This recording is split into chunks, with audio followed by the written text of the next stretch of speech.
But a very sterling run there from the youngster. Obviously, that car's still only 3 or 4 events old. He's having problems with the steering locking at a practice day at Teesside when I was there. And it was because he'd forgotten to take the immobilizer pin out of the ignition barrel. So it was like the key wasn't in it. Yeah. Okay. So me and Carl Renton smashed the barrel off. Good times. Now we got Vicky Weaver-Lynch once again for a second run. So she's decided to take 2 runs quite close to each other. So she wants to get that time utilised as she comes through the first in the clip. Looking good so far. Just shy of the B-line. Struggling to get it out, but she's doing a good run so far. Will she top the score? Does miss that outer clip and manages to collect these last 2 as she comes around in the last corner. It's hard to say. It's not an easy one, but obviously I wouldn't want to be the judges either. No, absolutely not. Obviously, the other problem is with the judging here is you're hampered by perspective because this track is so big and we're so far away from everything that there's no physical way for the judges to be able to view the whole thing, which is the part of the reason why Chris, our amazing drone pilot, is over there doing his absolute level best. He's plugged in, it looks like the Terminator, and he's plugged in to try and give you guys the best possible view you can. We obviously rely on Chris to show us everything. And but yeah, that wasn't an improvement for Vicky Weaver-Lynch, sitting at 75.3, but I reckon that will probably be a good enough score. As Artyom's now sits on the line in the brightest vehicle on the grid, which it might look like paint, but it's actually bedliner. I promise you, I was surprised. Oh yeah, it's rough. Like you can sand things with it. But Artyom M54 B25 turbo under the bonnet there, and number plate says "Catch Me." So we'll see if Chris can. I'm sure that drone could probably keep up with the E46. Wow, but Artyom, looking like he's got a problem. That is not good at all. Car's being a joker, apparently. That was... wants to play games. I'm not too sure what's going on here. No, it certainly looks like Artyom, something is not behaving in itself, possibly the transmission not transmitting any power there. It definitely doesn't look like the car is on song. Is it a clutch issue? Is it throttle? It seems to me like he might be touring it round on idle, personally. Don't know what you reckon. Oh yeah, he did catch a little bit of pace going through, so I'm not too sure. It's hard to say. I mean, with that being a 54, it should be a fly-by-wire throttle. So yeah, it's potentially not a quick and easy fix there for Artyom. Fingers crossed, it is in fact a quick and easy fix, and we'll be all right with it from there. Because I'd like to see the young kid out for his second run. He's having a bit of a rough time of it this year, but anyway, his teammate now, Sergey Ivanov's in the mile-long touring, hearses for the win. Very, very good initiation from Sergey. Look at the line here so far from Sergey. Up through the HP box, bang, bang, bang. Fantastic now, powering down into Mangiali. What a great run so far from Sergey. Catching the B-line there, very, very good. Ooh, but coming away a little bit shallow there and just not quite setting himself where he wants to for the outer zone and across the line. I mean, it definitely wasn't the worst run that he could have done. He's going to be very happy with that as a safe run, essentially. If you haven't watched competition drifting at all, they have 2 runs in qualifying, so they get a chance at getting onto the top 32 later in battles. And a lot of drivers tend to use their first run as like a feeler or banker run, as a lot of people call it. And just get kind of a gist of the field and what they're dealing with, so then they can push harder in the second run and try and perfect things. Yeah, there used to be a bit of a trend, especially with the Irish boys in the old days here, which was they would do a banker and then they would go out and do a run for the crowd. So, you know, backies, 360 entries, good times. Really enjoyed it. Anyway, now one of our championship sponsors here, Mr. Matt Campling from Dory Hero. And if you didn't know it was Matt Campling's vehicle, it's got his face on the bonnet, and that is not a misprint. There is indeed his face on it. But, oh, Matt. Ooh, seems like the car not behaving himself there. Nowhere near that clip. Very, very good chance that might end up being a zeroed run there because he was so unchaseable and a big straighten, which means that all this, unfortunately, is a bit immaterial, but a very good run from Mangiali and a good run round the backstretch, and he's across the line. I'll be honest with you, I don't think that's a run he's going to want to put on Mum's fridge in the kitchen. Oh, definitely not. I was having a chat with him earlier before we went live, and he was saying the car's feeling a lot better. It's just he's not very confident in himself on the track. It's not an easy one, and he's gonna try and push as hard as he can. Anyway, talking of pushing as hard as you can, Luke Pacey now leaves the line. Luke, a real all-or-nothing driver here, coming up from the Reflex team. What a very good run so far, though, from Luke Pacey. Really swinging that E36 out there. Look at the line from Luke Pacey. Picking up the A-line. Lovely there on the bottom clip. Now into Mangiali. Luke with, very good setup there, but just coming off ever slightly shallow on the second clip of Mangiali and then pushing it out now. Look at that. Absolutely pinned almost perfectly on that line and across the line. He'll be happy with that run. Luke's been really pushing hard. Really stylish driver as well. Always enjoy watching him drive. And, It is a cool looking car. oh, That. it's I've gorgeous. got, I've got a lot of time for that E30. Like the E36s, people have really been stepping up the appearance of the E36 recently. Like they used to be, they never looked good. They were always on like unpainted. They was on like rattle can stock wheels with rake on them and stuff. And now people are like, no, these cars are cool. We're gonna make them look cool. And for me, it's really made a difference in watching them drift. Yep, definitely. I've got to say, one of my favourite ones is Matt Camplin's, but now we got Sam Bickerstaff from Three Sisters Circuit, the man himself coming through. Nice entry so far. The car's had a lot of modifications over the past season so far, and it's really showing as it's got a bit more legs to push as he pushes through the Manji section now, coming through into the last corner. Good line so far as he really tries to push that out edge. Does bobble out, but manages to make it work and across the line. Not bad from Sam for his first run. No, not bad from Sam indeed, especially not in his backup car. Yeah, this obviously, is his backup. Yeah, he has that is I believe that's a stock M54 turbo, and obviously he has his M2 kitted car, which is a Ford M54 turbo. Ah, I didn't know that. The car was identical to the sadly lost and much missed M2 of Harry Cunliffe, which sadly obviously is now in the big scrapyard in the sky. But it doesn't matter because what did he do? Came out and won came third in the next event. Let's face it, you can't keep that boy down. Nope, is an incredible story, but we got Sarah Price once again for a second run. Sam Bickerstaff does top qualifying with an 86.7. As Sarah comes in now, not too shabby, a little bit shallow on the inner, but fills the second outer clip. Oh, but just catches too much grip, and she does straighten, so that could potentially be a 0 as she manages to get the running through the rest of this run as she comes around the last corner. Not a bad line, though. Just a shame about that checkup, maybe just catching too much grip. I think that is entirely a power and grip thing. I think the track is incredibly grippy. Sarah's car, obviously, just a 1 jersey under the bonnet, but obviously it is still around 350, 400. And at the minute, honestly, with the amount of grip that's down there, I would say that's not enough. I genuinely think people are really going to struggle because it's like driving on super glue. Yes, it is. Oh, Sergey with the 86, putting himself in second place. And then we got Luke Pacey with a 53.7. Matt Camplin on a 0. And Artem's in a 0 as well. So it's going to be interesting. Luke Pacey, obviously, it was missing something there on the... so obviously, the judge is seeing something we didn't, possibly one of the clips that we don't have the best view of. But Luke is obviously a little bit lower than he'd like to be, but he's still a score on the board as Martins now comes out for his second run. Really, a lot of limiter bashing there from Martins as he tries to push that car out, but it's just not wanting to play ball there onto the second clip. Third, much better now coming into Mangiali. The car looking like it's transitioning very well, but oh, a massive over rotation there, and he just about holds onto it, but it puts him on a very dodgy line there. He's managed to gather it back up, get it across the line. He does a good job of keeping that together. It's an easy place to over rotate if you throw it too hard. Especially with the amount of rear grip that they've currently got dialed into these cars, particularly an E46, any trailing arm car in this situation is going to absolutely scream off the line, and it will be a real task to keep up with them, definitely. But now, ladies and gentlemen, our third place man of the championship is currently sitting on the line. That will be the wonderful human being with the incredible stable of fast, smoky machines. That is Jonathan Hargrave. I believe that is naturally aspirated Bog. Yes. So supercharged Bog still waiting in the wings. I believe that's probably still down at Mark Kelly's. I'm surprised he isn't bringing the supercharged out this weekend. I think the supercharged is for really big track. That being said, this is a really big track. So, wow, look at the weight transfer entry from Johnny there. Flicking the car left, flicking the car right, bringing it in. Very, very good so far. Picking up the outer clip there, but just coming in a tiny bit shallow. Gets the B line. The outer clip there. And Mangiali perfect, very, very good. Slightly shallow in the second Mangiali outer clip and right out to the penultimate clip there, keeping it planted through the outside zone. Good run so far from Jonathan Hargrave. That was quite the run, to be fair, especially going through that last outer zone. That was something. Jonathan Hargrave coming out big time with a lot of smoke, a lot of heat. That was an incredible first run. Second run, sorry. But very, very good there. I'm wondering if that will be an adjustment. Well, if that'll be an improvement, should I say, not an adjustment, as we have Edgar's back on the line. Mr. Edgar's crewman. Once again, coming in for his second run now. As he fires it down the main straight, initiates into outer clip 1. Nice fulfilled in outer clip 1. Nice through inner clip 2.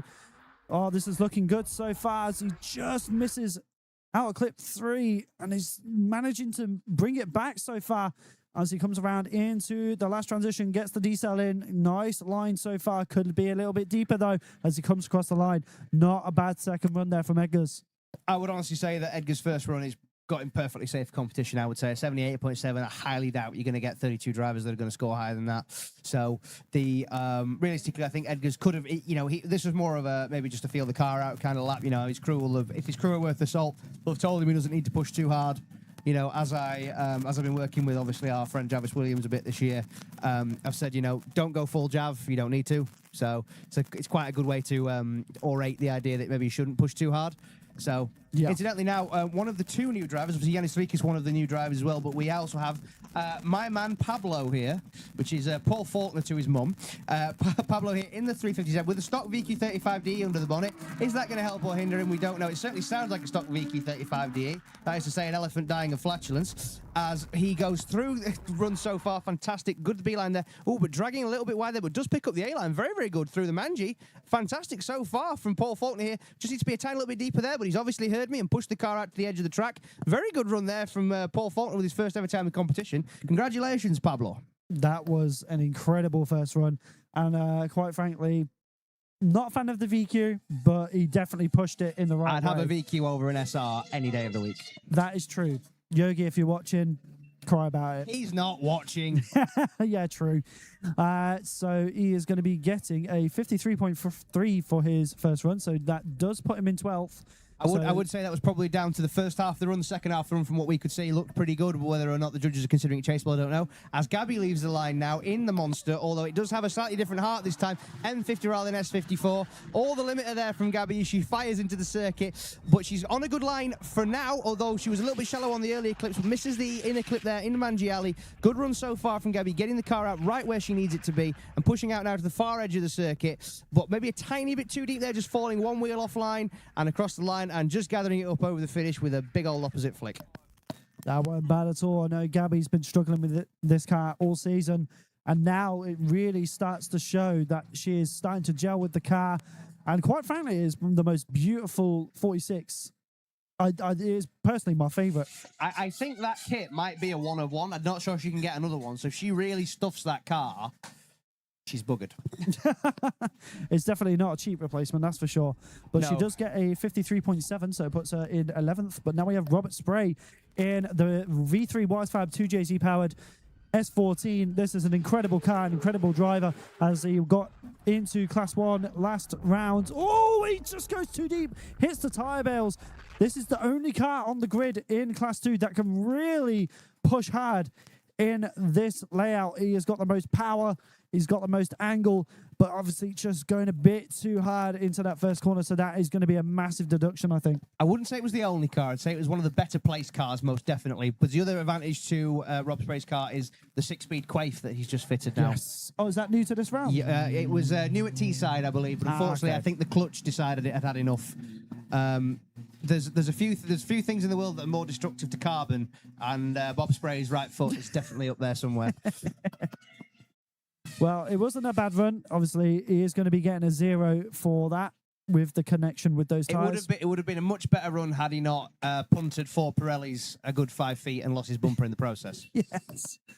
Really good stuff, though. Well, he's got all the... There's the bumper, looking really sad and dejected. It's right on the middle of the clipping point, right in the middle of the line as well, right between the clips. So if Couldn't have been more inconvenient. somebody could lean out of the window and collect it on the way past if they were so inclined. Robert, go and pick it up. It's incidentally, Rob Spray also has some incredibly cool daily drivers. He has an M57 swapped Range Rover Classic. What? Yeah, beautiful car, and he's selling it. And I've told him on multiple occasions I love the car, but he keeps expecting me to somehow stump up 10 grand to buy it, and I haven't got that, which is really sad. Haven't 2 farthings to rub together, but here we are. Nah, that's different.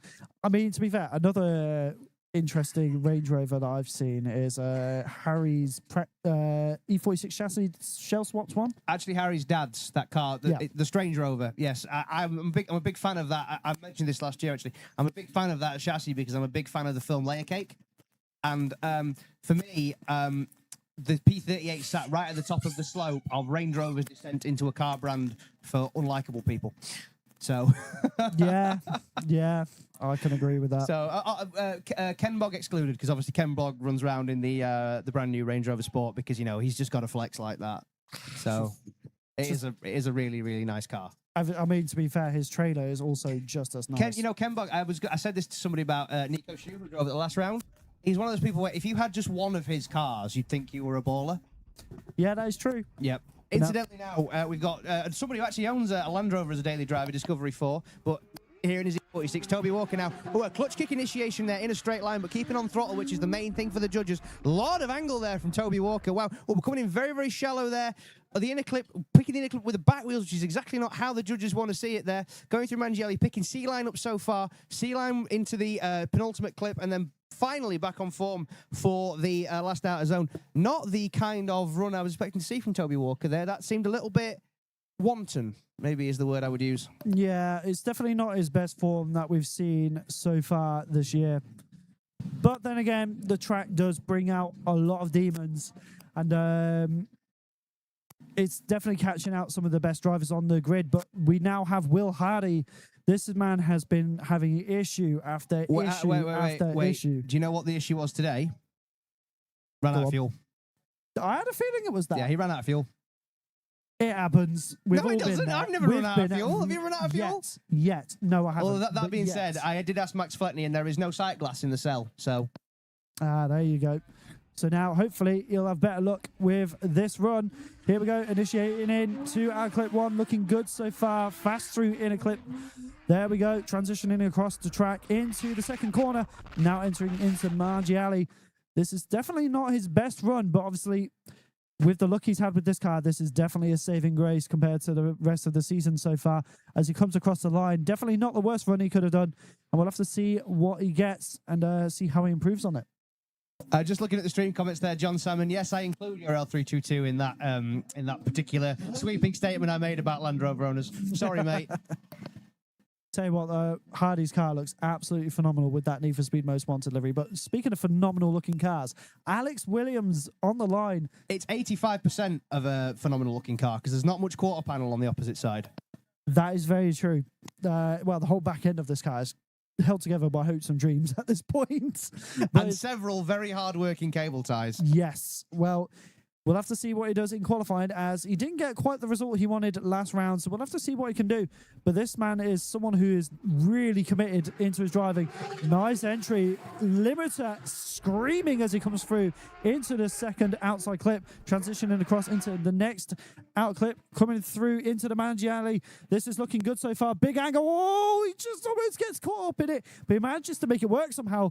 I do not know how he pulled out of that as he comes across the line. That's impressive that he didn't spin. Do you know what? Yeah, the fact he held that is entirely testament to the Wisefab kit on that car. I think that was use the Fab Luke. It definitely was. It was touch and go there for a minute, and I also imagine that like hauling that back across would have definitely took it out of the kid, because it's like I know when the Wisefab angle kits are at full extension, it can be a nightmare to haul those back in. Yeah. Because obviously there's a thing called over centering on the rack, which is obviously when it pushes out too far. The Wisefab kits are designed not to over center, but there's no guarantee that they're actually not going to do that. So now we have Nergis in the Ninja Drift Team E36. This thing is quite the machine as he initiates into our clip 1. Not looking too bad. It was a little bit shallow between the first inner clip and second outer clip.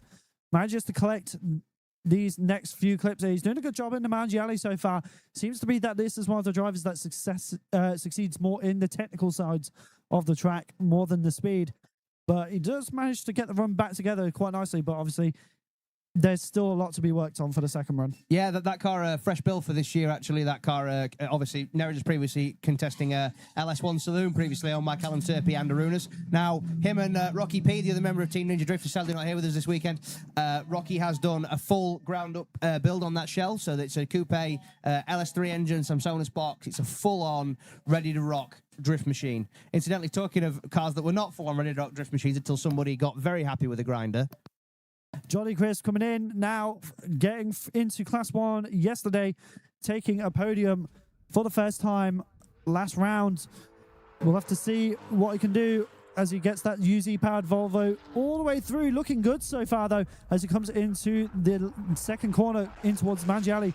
Oh, just catching a bit too much in the grass there. That's not what we want to see.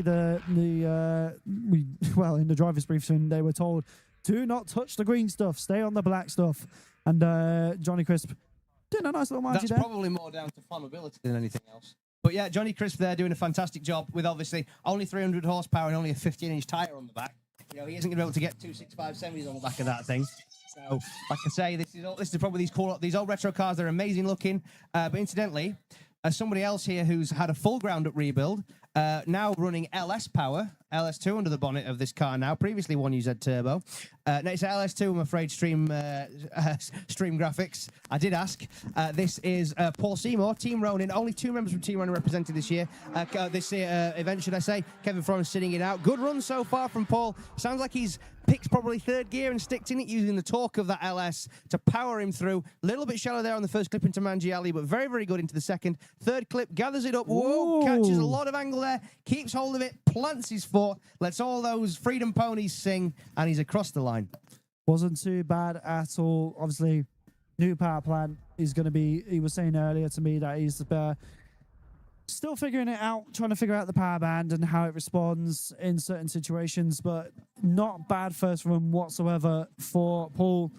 What a lovely guy as well. Yeah, of course. And obviously, when you're used to driving a turbo V8 and then you go to an electric aspirator V8, it's a whole another learning curve. Obviously, similar with in terms of the low down torque. When you get to the top end and you're expecting that turbo to light off, you're not going to feel it. Now, Stephen Rook sits on the line, the electrician from Scunthorpe. Steve having a couple of years out from competitive drifting, now coming back with us at Pembrey in the 2JZ powered S14. Good initiation there from Stephen Rook, gets right out to that outer zone there, which is absolutely fantastic, just what we want to see. Onto the B line there, catches the inner clip perfectly, into Mangiali, picks B up perfectly, goes into A line there. Fantastic run so far from Stephen Rook, very, very good. Now just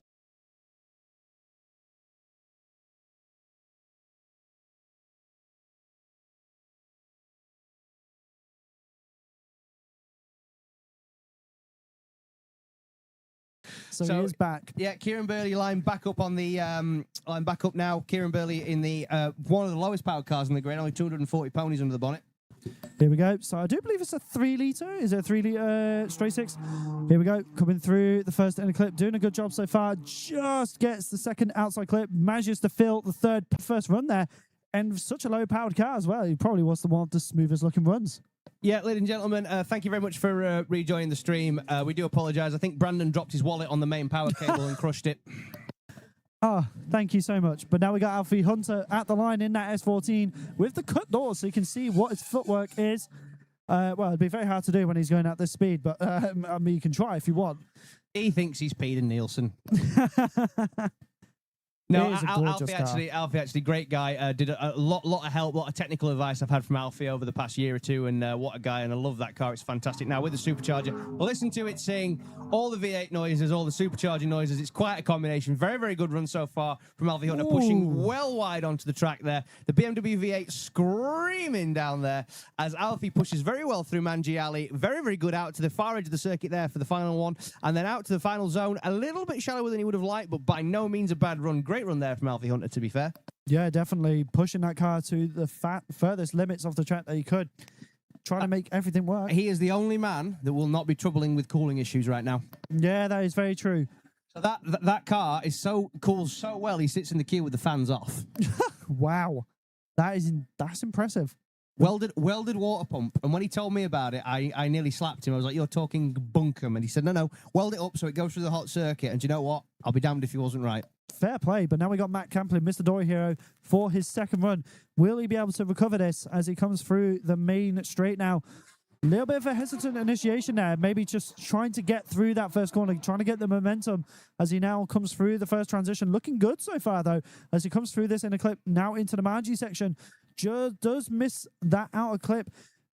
Getting a little bit of too much grip there, I'd say, from the looks of this, but manages to... this is going to be a score on the board, so it's definitely better than nothing. Of course, with a livery only a mother could love. I mean, to be fair, it's a choice, isn't it?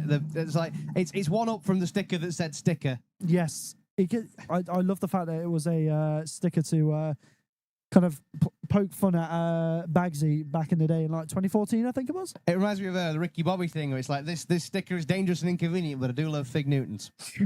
As Sergey now leaves the line in the BMW hearse there, it's black on black on black. Sergey, wow, what an amazing quick entry there from Sergey. Almost on a straight line. Whoa, big commitment there, drops a few wheels. Whoa, big flick, can he hold it, can he hold it? No. Oh, do you know what? I thought for a brief moment there, he was going to hero that out. But unfortunately, do you know what? Do you know what? I genuinely think that might be one of the downsides to the 8-speed, is the clutch doesn't react fast enough. Yeah. So, like, he might have been able to clutch kick that and try and drift it out, potentially, if he was in a manual box, because obviously the clutch is a mechanical connection in those. Whereas that being an electronic clutch, there is a delay of, half a second, a second. It's not bad. You wouldn't notice it in typical in typical drifting, but when you're trying to save your bacon and go to try and make it so you don't go from 0 to 0. So... But anyway, we must move on to another E36, a very different style of E36, but with the same engine under the bonnet. Luke Pacey, M50 Turbo. Again, that beautiful, beautiful car that we were talking about earlier. Like I say, E36 lads really stepped their game up. Oh, yeah, big time. Big time. And I'm excited to see what he does with his second run, because Luke Pacey, when he's on a mission, he will commit. And this is exactly what we're here for. He's got some really nice wheels on the back of that. Oh, yeah. Are they 59? They are 720s, and I've got a set for my car, which is why I like them. I think that's the same ones that Kev Florence runs on his So Kev Florence's rear wheels now, his 18s, are my wheels. Ah, okay. I sold them to Kev. So anyway, Luke Pacey now, good flip entry there from Luke Pacey, a lot of commitment. Sounds like he's possibly working with third gear there, not hearing a hell of a lot of limiter though. Must be quite a long diff in the back of that car. Sheds a little bit of the bumper there as he comes through Mangielli, but good run so far from Luke Pacey. Just ever so shallow on those two clips, but perfect line. Oh no, keep it going, Luke, keep it going. He's kept it going, but he's dropped out of the zone and across the line. Absolutely good for him. That could have been a very, very high scoring run. And unfortunately, just losing that last little bit, and that's the risk reward you get. I think that is a front grip issue. I think a lot of drivers have got way more front grip than they anticipate. So when they're steering the car, it's like it's locking in. I think it's literally because when you see, it's typically as they come over the tire marks, whereas there's a lot of rubber laid down. So obviously you pick up bits and crap from the tires, and then obviously that stuff sticks hard. So potentially might be something there to watch out for. So yeah, no, definitely. I mean, great run. Just unfortunately, I do think to be fair, I'm just going to say this on the stream. I can see you on the stream there, Bugsy88. Yes, can confirm M50, because for a while his Instagram handle was M50 Turbo E36. So unless he's lying to everybody, that car's got an M50 under the bonnet. I mean, that's fair. So it's going to be an interesting one how the judges score that. I'm definitely intrigued. I'm not too sure what's going on at the moment on the track. We currently are scoring graph. So we will get you guys some scores as soon as we possibly can. That'll be why. That's the bit of Luke Pacey's car. That smallest bit of trim. Can we spare a thought, ladies and gentlemen, for those poor people up there on the bank in full orange pro bands? In the direct sunlight. I've done my time in those, and oh my god. Yep. Marshalling is definitely one of the most... Oh, you can see Joe Smith there, finally arriving. Well, Joe Smith appeared. I think that may even be... That's a Luke Talley, ladies. Wait, is it the GT? Yeah. Yes, that's what we like to see. Luke Talley, I would commentate if you came. So, here I am. So, we love it. Yeah, so currently, I'll just get you guys some scores while the crossover gate is... Those tyre trailer there. So I will just get some scores on the doors while we will get the crossover gate shut. So Sam Bickerstaff still top in qualifying. That is now Kieran Burley has gone into 5th with an 80, which is very, very cool. So currently top 5 are Alex Williams on an 86. Sorry, Sam Bickerstaff 86.7, Alex Williams 86 dead. Sergey has gone in on an 86 dead as well. So very, very good run. He's well in the show despite that little bit of heroics he did earlier. Toby Walker in 4th with an 81 and Kieran Burley 5th with an 80 dead. That is all obviously to be confirmed. So that's your top 5. Edgar's is currently sat 6, 78.7. Paul Seymour with the new engine. So he's 7th with 77, which makes my OCD brain happy. But incidentally, we should get off that because now we've got to go speak about, should I say, the next member of Team Ronin, which is Matt Fitton. Still not been able to find a rear window that's fitting. That's a stock 3 litre as well. And he's been trying his hardest to push this. He was struggling at Teesside last round, But can he do well today? He is definitely, you can see here, the car, he is definitely struggling to get that car anywhere on this layout. Yes, that was definitely not how he wanted that to go. You see, just the amount of grip he was trying to overcome there has definitely been a huge... what's the phrase I'm looking for? A huge burden to him as a driver. But you can see there, Matt Fitton, obviously definitely not the way he would have wanted that to go. And now he's got a lot of fiberglassing to do. Might have even been a headlight as well, I think. I did see bits of headlight go collapsing. Oh, that's going to be fun for the marshals. Fortunately, it looks like it might have been a front corner, so hopefully no radiator damage, anything like that. So that's possibly the best way to be about it. So at the very least, if it's just cosmetic, then it's just cosmetic. We don't need to worry too much. Exactly. Can we get, for everyone at the track, can we get a round of applause for all of our marshals who have been doing an amazing job all season? These guys they are the backbone of motorsport, and it is probably one of the most thankless jobs in motorsport I can tell you for a fact it's one of the most thankless jobs. Yes. They have been doing an amazing job all season, and we're very grateful for what they do, because it is, especially in this weather and the heat we've been getting, it is not the nicest. Oh, there was a cone underneath Matt Fitton's car as well. He's collecting the entire track accessories. We got a cone, I can't remember which driver it was, but he got a cone so stuck under the car we had to jack it up. It was so wedged we had to jack it up in the pits to get the cone out. That's insane. Yeah, it was an absolute pain, but we managed it, because I'm not a quitter. Exactly. Well, it's good to see the car can still roll off on under its own steam. Nothing seems to be damaged in the front there besides just, like you said, cosmetic bodywork. Matt Fitton definitely not having the best of luck in these past 2 rounds, but hopefully he can come back and get a score on the board for his second. Yeah, absolutely. No, Matt Fitton is somebody who I really enjoy watching drive, and he's a really nice guy to boot as well. Matt and Paul obviously working for the same people, Keywise Cars, who are the sponsor of Team Ronin. They are the Keywise Cars are the backbone of the team, and obviously also the good thing is for the cosmetic repair, it just so happens that Kev Florence is the owner operator of Dragon Auto Bodies. So, because he does deliveries as well, I do believe. He does the paint jobs. Yeah. So yes, I'm not sure about the deliveries, but I know for a fact that Kev is a spray painter, and he's painted these cars. He's painted Martin Wonacott's car. He's painted Matt Smith's car. So all those cars are looked after by Kev at Dragon Auto Bodies. Kev obviously wanted to drive with us this weekend, but sadly, the only man I know who's ever damaged his car more on the trailer taking it home than he has ever done on the track. Yep, that was I did go past him during that incident as well. It was very unfortunate, but the main thing is he's okay. It's just, unfortunately, money is. I'll actually address a question there from Ash Car Collective. A question from commentators: which new Class 2 drivers are getting your attention most so far?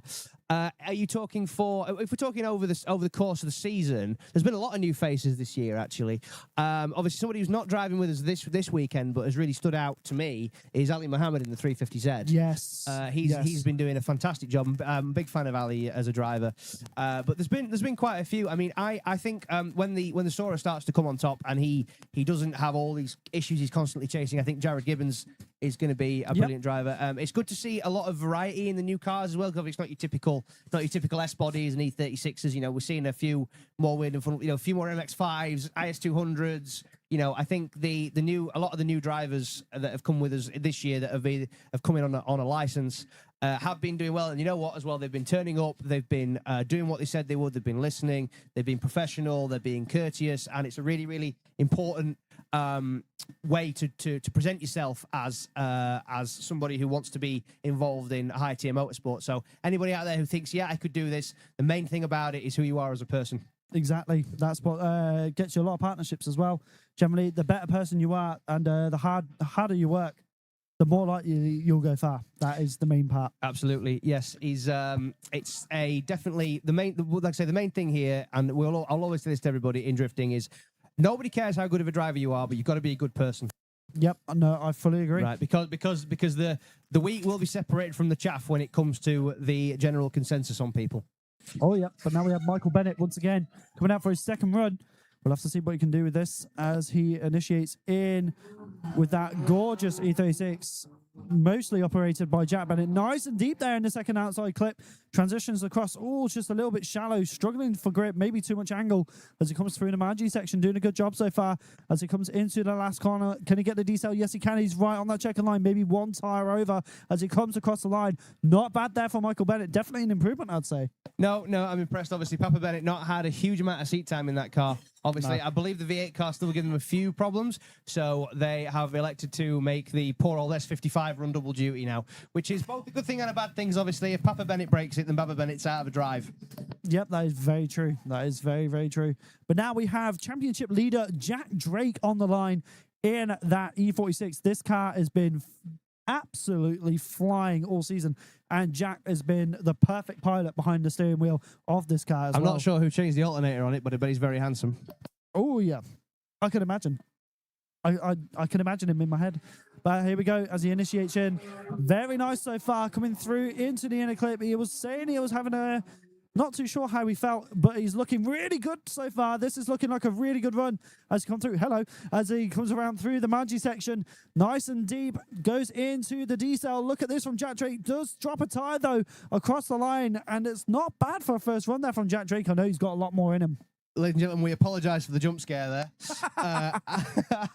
But yeah, amazing run there from Jack Drake, obviously. It's for all the marbles for Jack Drake, because obviously he could sew it up here. Yep, exactly. If he puts on another Sterling drive as he's want this year, because he has been absolutely flattening everybody. It could well be within his remit to sew the championship up. Yep, I can see over there. He's just opened his door and he's trying to get all the smoke out, because these cars do get absolutely caked in smoke inside and out. Hi there, Jack Chapman. Yes, blow us a little kiss. Yes, Jack there, obviously, in his new steed for this year, which is his E36 M50 Turbo. Obviously, upgrading from the bright yellow banana 335i. Jack, wow, big aggressive flick there from Jack Chapman. Powering down now. Picks up, wow, very wide there, but perfectly on the B-line into that clip. Absolutely great so far from Jack Chapman. A lot of commitment here, and you can see why he's top 10 in points. Fantastic through the Mangielli there. Great picking up the A-line all the way around. Just needs to go a little bit deeper, and this could be a fantastic run from Jack Chapman. And it sounds like he got the message there, pulled right out to the end, and a flourish to the finish, and flash the lights. To be fair, Jack is on fire this season, obviously being... teammates with Jamie Stanton, and he's really rubbing off on him, I'd say. That car suits him a lot more than the X2 did. Much more. And I know, well, he's driving past us now, and he is taking top spot with a 90.7. Well done to Jack Chapman. Run. What a run. Absolutely fantastic. Well done to the big man. So now we got Mr. Sam Bickerstaff on the top. He has just been dethroned. Just been knocked off. So can he get that back? That is the... Oh, no, he was dethroned by Jack Drake with an 87.7. So now he's got 2 spots down. Can he recover this? As he comes into initiation, looking good so far. Comes through the inner clip. This is looking good. It could be deeper. He's on the C line on the outer clip. B line on the next. He's looking good through the inner, though. He sets himself up nicely for the Manji section as he comes through now, transitioning once again into the decel. Decel's too much, maybe. Loses all of his angle and comes across the line. So definitely a bit of a sketchy latter half to that run. Yeah, that was all going great until it wasn't. Yeah, as my dad would say. Sam, obviously. Now, something else we should make mention of Sam. Sam was actually the guy who arranged the fundraiser for the Cullen to help them buy the new car after the terrible fire. So, big shout out to Sam Bickerstaff for that, for making sure that one of the most exciting young talents in UK drifting can carry on.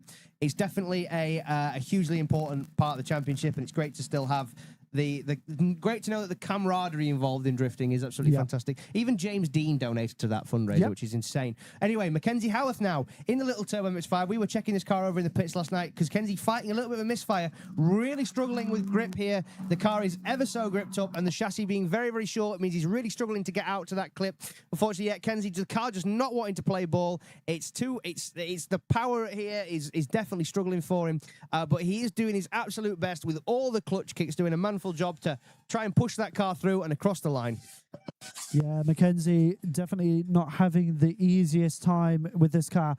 I mean, he only earned his license about a week or maybe a month before round 1. So he is really green when it comes to competition drifting. Like, I do believe this is actually his first season and ever. only 17 years of age. Yep. I mean, we got Gabby back on the line for a second run.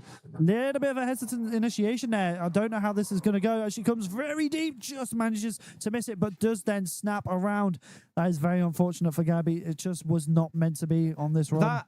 That car is like tag fighting with a black belt in karate, because you can have a bit of fun. You go, right, give me your best shot, and he takes your head off. Yeah. You know, it's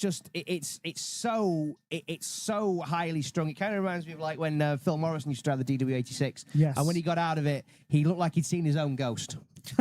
You know, he was he was hanging on for dear life, and that car is a killing machine. You know, Yes. it's a bit like trying to have a grizzly bear for a pet. Interesting way to put it, but now we have Nerjus back on the line. Zach and Bickerstaff back in second with an 88. So here we go, Nerjus coming around into the initiation. Nice little handbrake dab there just to get the car onto angle. Coming around into the outer clip. Nice there. Potentially a beeline, not too sure. As he comes through now in the inner clip. Good entry into the Manji section.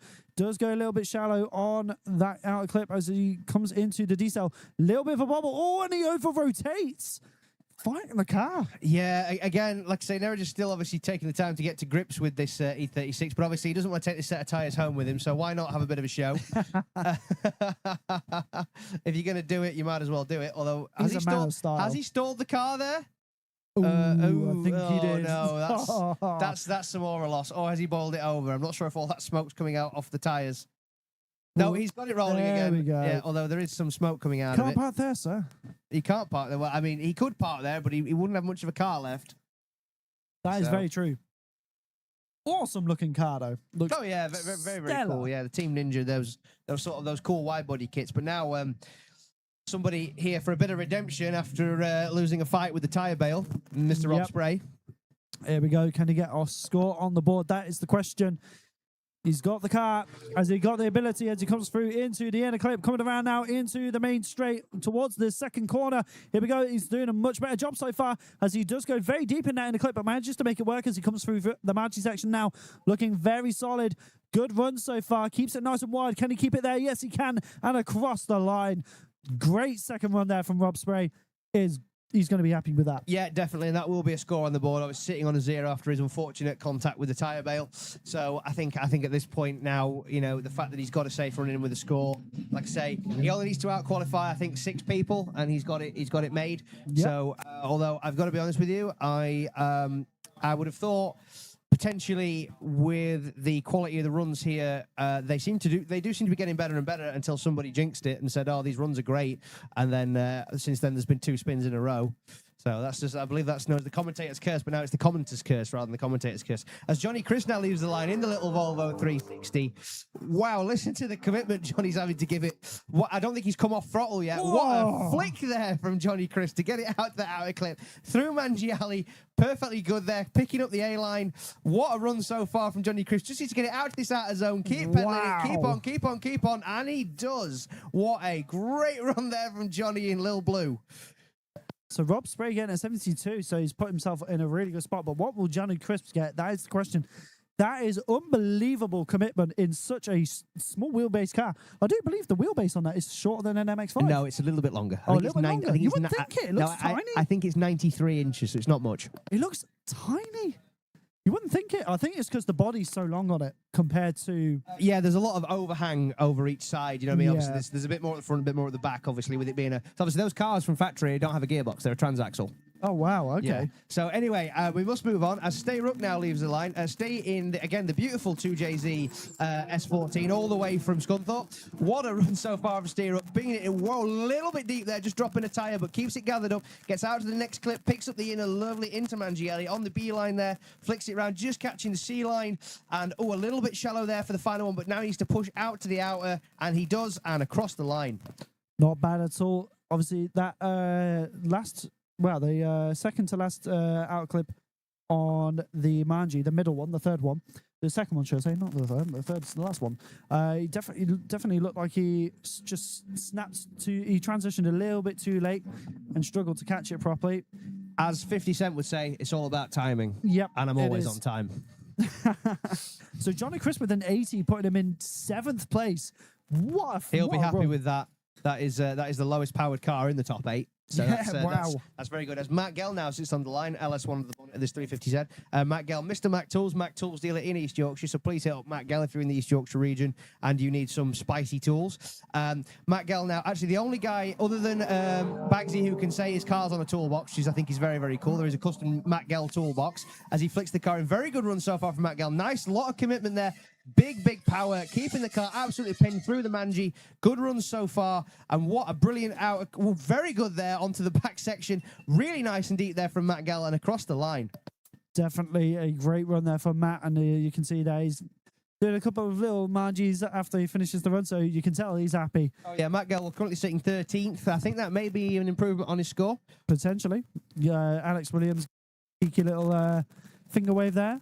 Alex has been all over in IDS and also compete. He's been doing a double header essentially with IDS and Drift League. And as you can tell there, he's got a lot of war wounds from IDS. It's not a common thing now to run a full season of IDS and a full season of Drift League. Yep. It used to be quite common to run the British Championship and the Irish Championship simultaneously, but pre-COVID, ferries were about half the price. Yeah, that is very true. We'll have to see what he can do with the second run as he goes down the main straight now. Matt Gell on a 77.3, so that puts him in 10th. But here we go. Alex Williams firing it into the first corner. Limiter bashing the entire way as he comes through now into the first transition. Not looking too bad. Could have been a bit better, a bit deeper, but manages to get it nice and deep into the Manji section. Big flick there. Manages to make it work. It just seems to be the way the car's set up potentially. But look at this on the outside line there from Alex Williams. And just catches the tyre there with his back bumper. He was committed to that run, and you get the little 360 there. Did he eject the rear bumper? Yeah, I would genuinely guess that that's probably down to the caster set up on the car. I think the wheel is snapping back through very, very quickly. So I think if he's got a lot of if there's a lot of caster set up, then it's very difficult on a Manji, because obviously if the wheel's whipping through your hands, if you can't catch it on low angle, it's very, very difficult to get through a Manji cleanly. But Alex, yeah, doing a great job there. Very, very, very, very proud of the young boy. Oh yeah. So we'll have to see what he gets for his second score. Will it be an improvement? We do not know, as Joshua Burford in that IS200 waits on the line. It is a box standard IS200 with a lock kit, isn't it? No, it has a turbo. It's a 1GFE plus T, which, as anybody will know, a 1GFE plus T. You know that meme of the person who's got like a chute bolt on their door, but it's got like a cheese quaver in it? Yeah. That's basically what a 1GFE plus T is. Essentially, it's the equivalent of like using a, I'm trying to think of a good way to describe it, but it would be like having a grenade made out of biscuit. So a quick update to the score. Alexander Williams is now taking top spot with a 91.7. That is what we like to see. Alex Williams coming in with full commitment, and that's what the judges like. That's very Alex Williams. Yeah, it really is.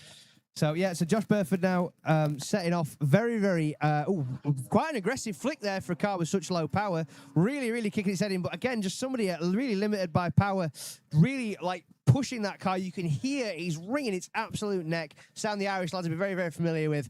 Through Mangiali there. But very, very good so from the second clip of Mangiali onwards. But a little bit deep there, dropping 2 wheels, possibly even 3. And across the line, that's potentially a... That's okay, just getting confirmation with the drone pilot. 3 wheels off. There's a very good chance that may have zeroed his run, unfortunately. You could definitely tell he was getting a bit scared of those tyres at the end there. As he probably saw them coming up. He's like, oh, I need straighten out. I need straighten out. It looks like a difficult car to drift. A lot of people will tell you that those cars, there's no front end grip. They're really hard to put front end grip in. You'll see, like, for example, Andrew Kenner in IDS. He has an IS200, and he's somehow managed to make it work. But the amount of messing around he's had to do to try and get front end grip into that car is insane. Well, unfortunately, these things do happen, and we have to find ways to get around it. So we'll have to see what he does going into next season, and potentially we've still got the finals to go, but I can imagine he'll be doing a lot of upgrades over. I think he'll be doing a 3UZ upgrade. Oh, that'd be great. But now we have Kieran once again back for his second run, I believe. I think it is the second one. Yes, it is. So he comes around now. I think so far this is definitely... Oh, look at the angle going through the inner clip. Just about holds on to it as he comes around into the last section of the Magic. Can he hold it? Oh, my word. How is he keeping that kind of angle with that kind of power? That is absolutely insane. Fair play to you, Kieran. No, that is a man doing a lot with a little. That is very, very impressive, definitely. David and Goliath. Yeah, incidentally, I will make mention of it on the stream. Fraser Porter, no, not God's Motor. We've talked about this. I mean, I was gonna say 3UZ is One GFE plus T is like making your baseball bat out of cheese. Oh yeah, because he's an IS-200. He's an IS-200 laddo, He's one isn't of he? them. Yeah, he's one of them weirdos. I mean, My brother has an at least he's IS-200. not It's very saying nice. at least he's not saying SR's God's motor. I once saw an IS-200 with an SR swapped into it, and I was nearly sick. So As now, Alfie Hunter now leads the line. Alfie Hunter in the M60 plus supercharged S14 Sylvia. Alfie, good commitment so far. Good entry there from Alfie Hunter, keeping lots of momentum. Very, very good so far out to that final clip. Oh, but just catching a bit of grip there, having to drag the handbrake and reinitiate. Not what the judges are going to want to see, unfortunately. That's probably going to be a strong penalisation on the run, but keeping it planted now, bringing it out to the outer clip. Very, very good through the last zone and across the line. The question is, will that massive, will that big handbrake drag there upset them? Obviously, Alfie probably well in the show, 13th to 73. Don't reckon he's gonna have too much of a problem. So, yeah, we'll have to see. It's definitely not the most ideal way to finish your qualifying up, but we'll have to see what happens as we go to Yanis once again. He is actually 31st so far, so he's got to put a score on the board. He needs a score on the board. There's no mulligans here, ladies and gentlemen. If you're spinning, you ain't winning. So everyone's got to get a score to get in. So Yanis really needs to push now, make sure he doesn't go 4 wheels off again. Good initiation. On a lot of rev limiter there, but a little bit tight, a little bit far out at the edge of the track there, dropping a wheel into the beeline there, picking the front clip up relatively well, but into Manji Alley, a little bit late on the Manji across there and having to handbrake drag and reinitiate. Now setting himself up for the final outer zone. Much better than it was last time and across the line. Definitely much better. Oh, just catching the grass there a little bit. Stop doing that. But definitely a massive improvement that will put a score on the board. So we'll have to see what the judges give him as we have Mr. Ken Bogg, Jonathan Hargrave back on the line. Once again, obviously, this time last year, it was also Harry Cunliffe driving this car. It was indeed, yes. Yeah, it was borrowing obviously Ken Bogg having a year out on that particular last year, and he's come back now with a vengeance to see if he can take a few scalps. The nicest man in the paddock, probably, or one of. You know, he's definitely one of the great and the good folks. So here we go. Let's see what Mr. Bogg can do as he gets a big flick initiation going. Coming around now into the first inner clip. Looking good so far. Definitely an improvement, I'd say, as he comes around now into the second corner through that inner clip. Looking good so far in the Manji Alley. Get some good proximity into those clips. Not as good as it could have been, but obviously it is close to perfection on that last outer zone, though. That was beautiful. Yeah, I mean, obviously, that car, when it was originally built, that PS13 was actually hand-controlled. Oh, really? Yes, that car was built quite a few years ago now for a chap called Darren Wiles, who is paraplegic, the same as Paddy Byrne-Heath. He has no use in his legs. So the car actually had a legs button and a no legs button. Oh, wow. So you could drive it with the pedals, or you could press the no legs button, then it would all be operated by pneumatics. It was an insane build. That is impressive. But now we have Will Hardy back on the line. So we're going to have to see if he has any much more luck with this car, because it has been an absolute nightmare for him as we now have him initiating once again for his second run. Let's see what he can do as he comes around into the inner clip. Looking good so far. Nice and deep. A-line there on the outer clip. Transitions across a little bit of a bobble. Oh, and he has to bail out. Unfortunately, that bobble did cause him to just grip up too much. And unfortunately, that is all she wrote for that run. And now he's off mowing the grass. Sir, we said no grass. Off the grass. Sometimes they're just not going to get a choice in the matter. He has got 60.3 though on the board, so he is looking like he is going to be in the action. So either way, this was kind of just a full commitment and see if he can improve kind of moment. But now we have Jared Gibbons on the line now in the mile-long Toyota Sora, the only one on the grid this round. Jared having some cooling problems with the Sora, hence why the bonnet's off. Good entry so far from Jared there. Sounds like he might be slightly between gears, but he's making it work. That's not a bad entry so far from Jared. Good point out there to the outer clip. Very well done there again. Picks up the inner clip. A jump scare there for you guys again. I apologise. Very, very good through Manji Alley, actually. This is a lot cleaner than Jared Gibbons was worried about, and I think he's doing a very, very good job here, because he was telling me in the pits he wasn't very confident, but a good run there from Jared Gibbons. Yeah, I was going to say, this is some of the best form I've seen him on all season. So he's had a lot of issues with that car trying to get it dialed. He's been one thing. Obviously, Jared's cars are self-built on a shoestring budget. Also, I have a problem with Jared because he's regressive. He had a PS13 with an RB in it, took it out and put an SR in it. In my Britain, that'd be punishable by the birch. Yep, honestly. But now we have Rob Poole at the line. in that SR powered S14. So original. Earplugs in, ladies and gentlemen. Nah, to be honest, I'd rather do that with a VQ35. To be honest, How dare you? I do not like a VQ.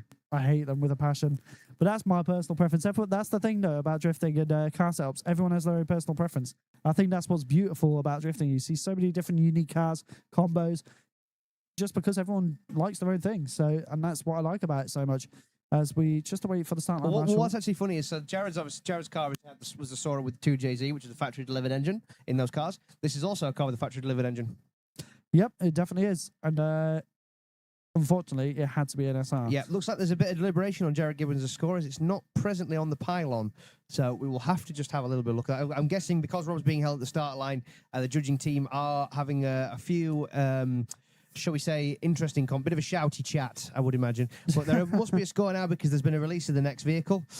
And Rob Poole now sets off a weight transfer entry there from Rob Poole. It sounds like a bit of a clutch kick there as he drove past us, because I heard the SR start moaning and groaning. Actually, you know what? Give Rob Poole his due there. Very, very good run so far. But coming away a little bit shy there of the first clip on Mangielli, but manages to wheel himself out to the second one, but coming in very, very shallow on the inside there, which will be a very, very difficult line to follow as a chase vehicle, because that would technically cut you off. So that's probably going to penalise his score. That was a bit of commentator's curse coming in. And we'll have to see. We'll have to see. We're not judges. It's not my fault. They can't hear me. So Jared Gibbons getting third place with an 88.3. So yeah, really good Because run. I said to Jared prior to him actually even driving this track, your car should suit this track because it's big and long and powerful. The weight transfer perfectly in all this the situation. things, all the things I am not. I mean, we have our own strengths. Well, I'm yet to find mine. You and me both, mate. You and me both. I'm building an MX-5 that's getting nowhere, so, you know. It's better than paying somebody else to build a car that's not getting anywhere. That is true. That is very true. And I know someone in the Sujiguri lot that would be like that. We do have a cut-off now with a 33rd. We do indeed, as Artiomo is on the other side of that line, unfortunately. It really needs to try and improve here, but the car actually has looked like it's wanted to wick up and work for him, which is nice, but not getting out to that outer clip. Through Mangielli there, he is struggling just a little bit there, but it looks like it's improving significantly, and getting out to the outer clip. Very, very good so far there from Artiomo, keeping it all gathered up and across the line. Not bad whatsoever. Obviously, he is sat quite close to the drop zone as well. But the top four is looking very interesting so far. Well done to Jared Gibbons. I believe that is actually his... I could be wrong, but I think that might be the first time he's qualified this year. Yep, I know it is, yeah. Which is good. I mean, this is what we like to see. Like, this is the whole point in drifting, is just constant progression. The more you drive, the better you get. It's sometimes it's experience. It's absolutely, and also that Sora is a monster. You know, you've got to try and tame the beast, as I would say. So, I mean, obviously, somebody who's actually probably got one of the best cars to start drifting with, and I would honestly recommend anybody start with a Nissan 350Z, because yes, if you can get past the soundtrack, it's a brilliant car to learn to drive, learn drifting in, because it's very forgiving and it's got a lot of aftermarket support. So Pablo now initiates. Oh, flapping the bumper already, just catching it on the tip of the cone, and now he's got a factory-fitted air brake there, but looking good so far. Picking up the B line, bringing it out nice and wide to Mangielli. One of the best transitions to Mangielli we've seen so far today, and bringing it out. Oh, taking that cone with him as well. He's obviously on a vengeance. Maybe the car wanted a bit of revenge there. All the way through the outer zone and across the line. Not a bad run whatsoever. Unfortunately, our cone's getting punishment for just existing at this point. But no, very good stuff there from Pablo. He's definitely potentially going to be an improvement. But have you seen his tattoos? No, I have not. What an incredibly! I think he's going for Jay Boosfield's crown of being the most decorated man in drifting. So now, sorry if you guys don't know Jay Bousfield. Jay is another one of our drivers with he has the Pinky 361J, and he is head to toe in tattoos. But Jay is a tattoo artist, so let's face it, that's kind of what you would expect. But Paul running a very close second there. He has everything done: the neck, the sleeves, the hands, everything. And you're like, go on, Bennett, that must have been a lot of time in the chair. Oh, God, yeah. So now we have Jack Drake ready for his second run. He is currently in fifth with an 87.7. Can he get that top spot? That is the question. We'll have to see, as this is once he knows where he's at, this man is a very committed driver. If I know Jack Drake, fifth is not enough. No. He is a perfectionist. And to be honest, I respect that because he is an incredible driver. He's got a lot of talent. He's got a great family and team behind him. Yeah, and he's a good dude. He's a really nice guy, and he doesn't walk around swinging it about like you would expect somebody with his level of talent to do. But Jack Drake now initiates on a straight line. Little drag of the handbrake there. Very good so far. Looks like he's on the left foot brake just as he comes through there, but keeps the car very, very well balanced there onto the A-line. Picks up the inner clip perfectly. Now into Mangiali there, perfectly through the first Mangiali clip, perfectly through the second, and right out to the third, and now getting himself dialed up onto the edge of the circuit there with the back wheel planted firmly on the dotted line. That was a clinic. Yep, no, that was an amazing run.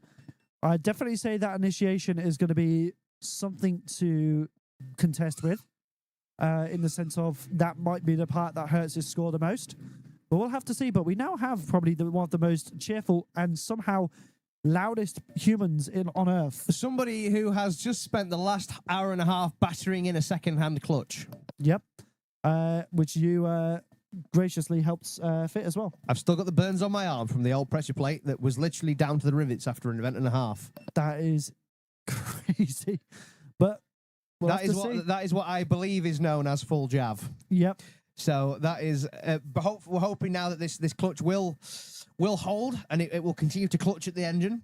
So we were clutching a little bit at straws, if you pardon the pun, because like I say, the flywheel was quite heavily scored. But Jav Fraser, all the boys down there managed to make it work as Jarvis Williams now initiates. Good run up so far. Nice flick entry there from Jarvis Williams. Plants the throttle there. The car looking like it is behaving itself. That clutch does seem like it is clutching, which is one of the most important things for a clutch to do. It does ideally need to keep two rotating shafts moving in synchronicity. Good so far from Jarvis. What a fantastic run, considering the man's bedding in a second-hand clutch on this run and across the line.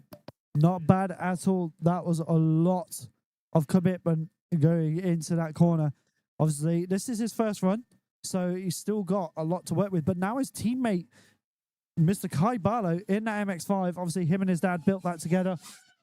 What an incredible car. We could just see Jarvis go past that car. It is like the West Indian dope smoking team are practicing in the car. It's so full of smoke. We really need to look at sealing up some holes in that over the winters. Obviously, Jarvis, a driver I've been working with. I've also been working with Kai a little bit. Kai and his dad.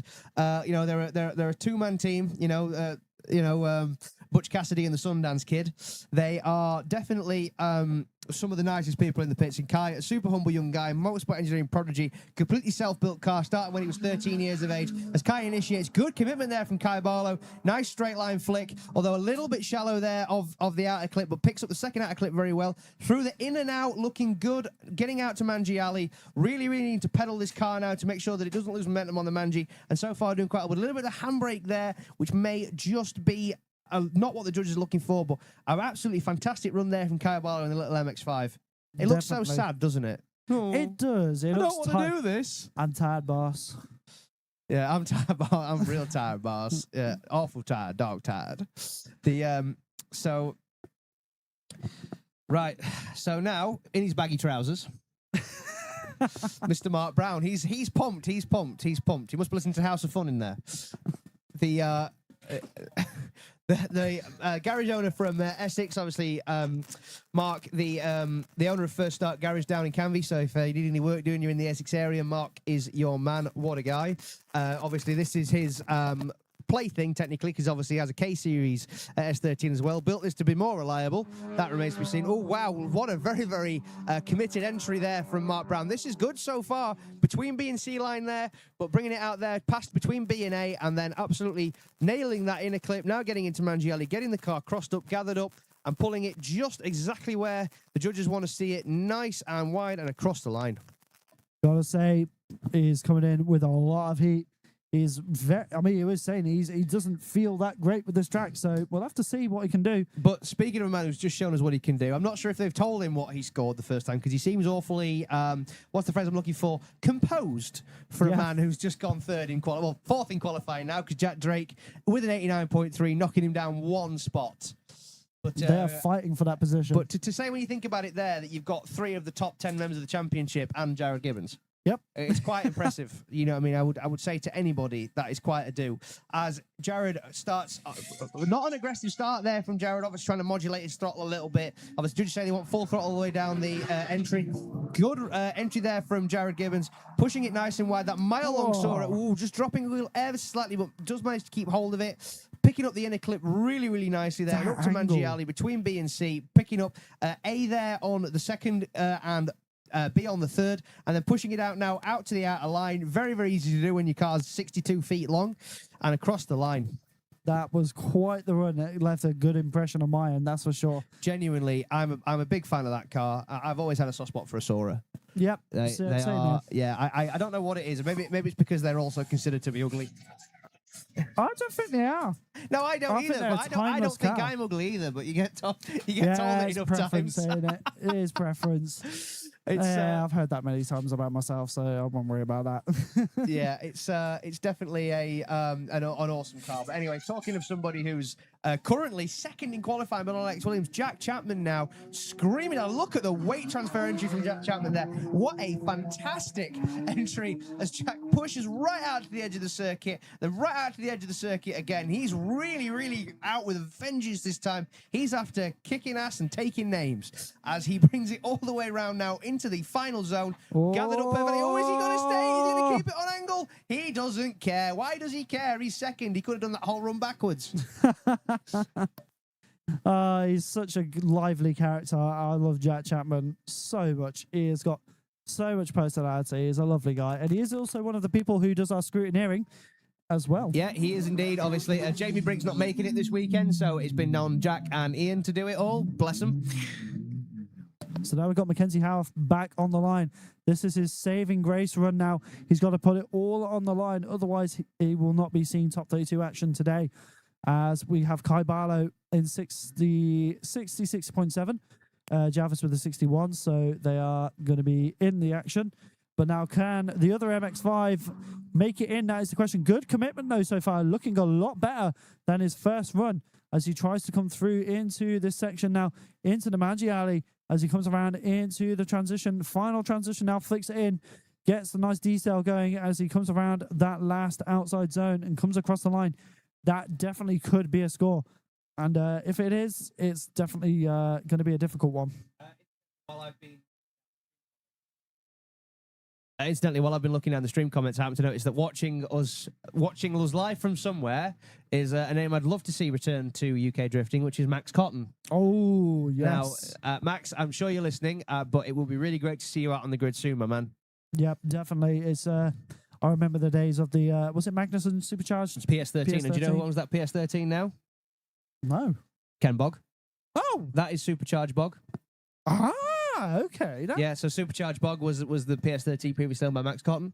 Oh, that And makes obviously a lot more sense. now looked after by my favourite Yank, Mark Kelly at Two Rose Motorworks. I've got some good news for you. Mackenzie Howarth is made it out of the drop zone. Oh, what So guy. what has he got? We'll have to find out. But now we have Kai Barlow coming in for his second run. Can he make an improvement? That is the question. He's got to commit as he pushes it into that first outer zone. Looking really good so far. Oh, just a bit of a bobble there. Struggling to get it to go out and deep as he comes around into the Mangi Alley now. Taking after his current teammate, just hasn't been Mr. Ryan Milton in Class 2 last season, but does a really good job of finishing the runoff. So we'll have to see what the judges think of that. I'm just trying to see for Mackenzie Howarth's score. Yeah, the MX-5 is obviously not necessarily the best cars for this because short chassis is very snappy, a lot of mechanical grip, and unfortunately not a lot of power either. But now a man who does need to put up or shut up now, currently out of competition, Rob Poole. So Rob currently sat on a 45.7. That's not good enough for top 32 action at this current time of writing. So Rob really needs to push it down. Obviously, Mr. Full Send Solutions. So he needs to find the solution for Full Send. Yep. And he needs to make sure that this run is one for the record books. I mean, he needs to full send that SR in the bin. That's all I know. But here we go. Yeah. I'd be lying if I didn't agree with you, but he's got it now, and you've got to pee with the thing you've got. So anyway, I can't really say that the correct way, but never mind. But Rob Poole here, this looks much cleaner than his first run. Good run so far, picking up the inner clip very nicely. And that is a very, very good run through Mangiali, picking up the B line most of the way. On the A line there, just needs to get himself set up onto the second, very last zone, picks up the last clip and across the line. Not bad at all from Rob Poole there. I'm sure that will be an improvement on his score. By how much, I don't know. It definitely was an improvement. That last out of zone was absolutely flawless. And now we have Javis Williams, the owner of Northern's MX-5, back on the line. Mackenzie Health going to 68.3, puts him in 22nd place. We love you too, Javis. So we'll have to see what he can do with his second run, as he is on 27th right now. So can he improve? That is the question. But the fact that he's changed the clutch in an hour and a half and he's in the show. Yeah, that is fair play. It was absolute cinema in those pits. You should have seen it. There were tools flying everywhere. It was fraught. It was a fraught undertaking, is how I would describe it. So now we're going to have him coming in for his second run. Here we go, coming around in that BP 4W powered S14. Obviously, being the owner of Northern's MX-5, he wants to have a MX-5 engine. Does get a little bit shallow on that inner, but he sacrifices it to get to that outer. Looking nice and smooth going in towards the Manji section. Could this be an improvement? This is looking good so far as he comes around now into the last section.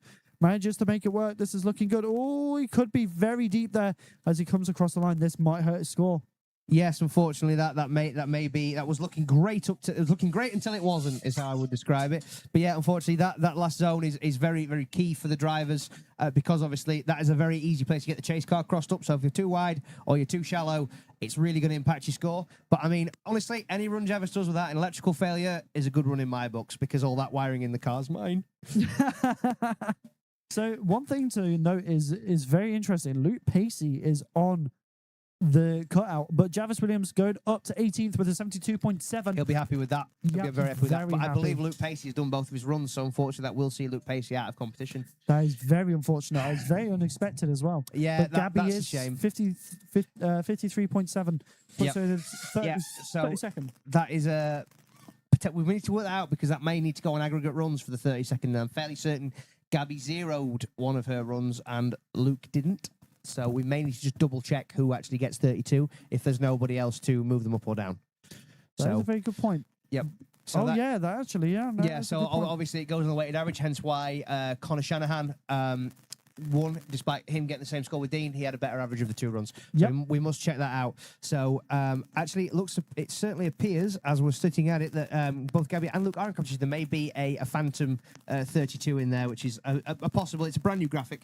So, you know, we're having to work a little bit with that. But so your top qualifier, ladies and gentlemen, Alex Williams with a 91.7, which is definitely one of the, again, another sterling drive from the young lad. He's not to be stopped this year, is he? I mean, he sat out most of last year. But it's definitely now somebody who does need to put a push up now. Josh Burford. Josh in the little IS 200. Really, really not going well for him so far this weekend. The car just a little bit underpaced for this, unfortunately, but he's really wringing its neck. You can hear how hard he's working that car, but unfortunately just coming up shallow on most of the clips. Does manage to get it gathered up by Mangiali clip 2, but now trying to push out to that outer zone. The car just not wanting to wash. Might be a score, but I don't think it'll be enough. No, I don't think so either. Unfortunately, that's just limitation. See, these are two people who are a last chance saloon to get in. Yep. Unfortunately. This is all or nothing. It is indeed all or nothing. And the so Matt Fitton obviously having a slight coming together with the tyre bales earlier, but realistically, Matt, now with it all to play for, he's got to go big on this run or he's going home. Yep. And unfortunately, that is just how the cookie crumbles. As you can see, there's on that stick on the left side of the wing, you can see a lovely sticker made by Dora here. That is a commentary by Brandon sticker. It was one of my own, and it's pretty cool. Brand, what a brand! Yeah, it's all about branding. But here we go, Matt Fitton. This is Brandon's branding. Yes, here we go, Matt Fitton in for his last run.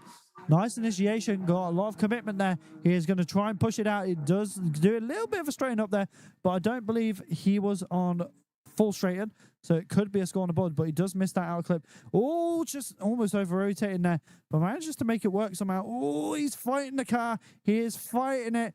That thing is Mike Tyson right now. It will beat you to a submission.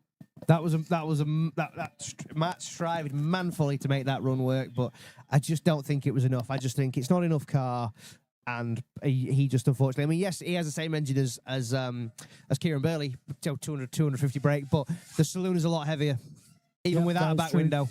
Yep, that is very, very true. And unfortunately, I don't think that we'll see him in. I mean, Joshua Roberta does get a score, but unfortunately does not get above Luke Pacey. But something that is good is obviously that will be considered a score, but it does mean that nobody has failed to score. Yeah, which is good. Really good. Every driver that took to the line, nobody double zeroed, which is proof that our driving standards have become. You know, they're definitely moving up in what I would consider to be the ranks, because obviously there's nothing worse than people getting in on zeros and things like that. Every driver that's gone out there has got themselves a score, and that is one of the most important things for me. That even if you don't qualify, just see how you did.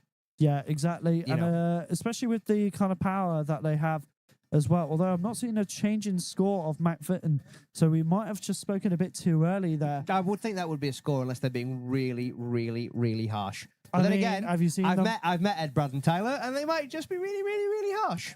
Yeah, so, you know, they like to be a bit strict. Absolutely. So we'll have to see what happens with Matt Fitton.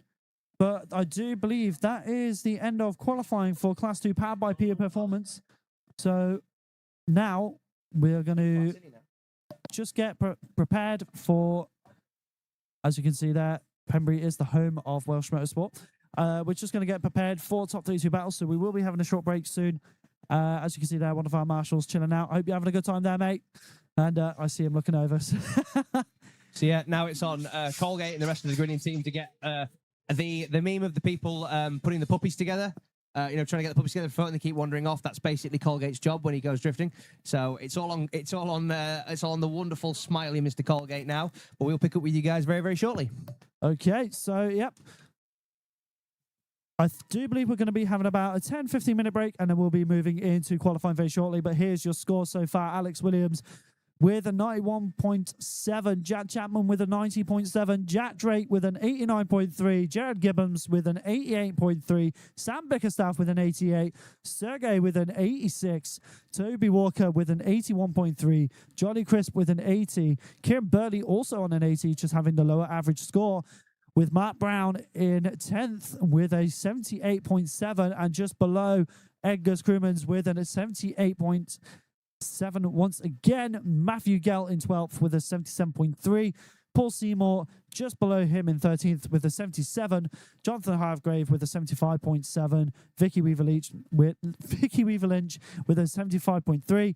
And Alfie Hunter with a 73 flat. Moving over to the right side of the scoreboard, we have Robert Spray with a 72, Nerjus with a 71.3, Stephen Rook with a 71, Yanis with a 70.3, Mackenzie with a 68.3, Kai Barlow with a 66.7, Paul Faulkner with or Mr. Pablo as we call him, with a 66.3, and Michael Bennett with a 65, Martins with a 64, Archams, I hope I'm saying that right, with a 62.3, Jarvis Williams in 27th with a 61. I'm not too sure what's going on there. I do believe he was in 18th before, unless the score wasn't quite right. We'll get that double checked. And then we have Will Hardy with a 60.3 in 28th. Matt Camplin is in the show with a 59.3. Mr. Dory Hero getting some better luck today with Sarah Price in with a 58 in 30th. Gabby making it also into the show with a 53.7, and finishing it all off in 30 seconds is Luke Pacey with a 53.7. So that does wrap up our qualifying. We're going to get the bracket up very shortly, and we'll be moving on to